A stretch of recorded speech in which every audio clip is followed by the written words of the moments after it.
Hello everyone, welcome to our series on NMPA registration. Today, we're diving into two crucial topics: the division of registration units and the writing of the Product Technical Requirements, or PTR. That's right. Let's start with the registration unit. Simply put, it's the basic unit for an MPA registration.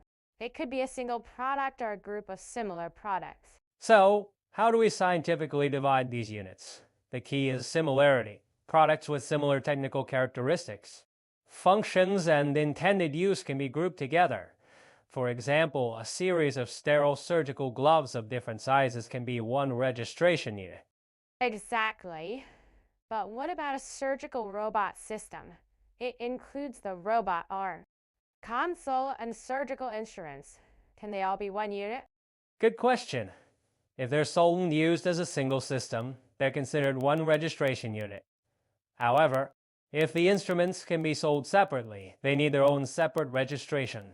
This requires careful consideration. Now let's move on to the Product Technical Requirements, or PTR. Think of it as the constitution for your product. It legally defines your product's performance and safety standards. Without a well-written PTR, you can't even start the registration process.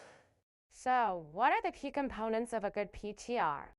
First, the scope and intended use of the product. Then, the performance indicators. This is the core. For an ECG monitor, for instance, this would include accuracy of heart rate measurement and signal-to-noise ratio. And how do we prove these indicators? That's where the testing methods come in. You must clearly state how each performance indicator will be tested, including the equipment and procedures. This ensures your product can be objectively verified. What about other important parts? You also need to include safety and DMC requirements and packaging and sterilization methods for sterile devices. A comprehensive PTR ensures your product meets all regulatory standards. It's the direct basis for your registration inspection.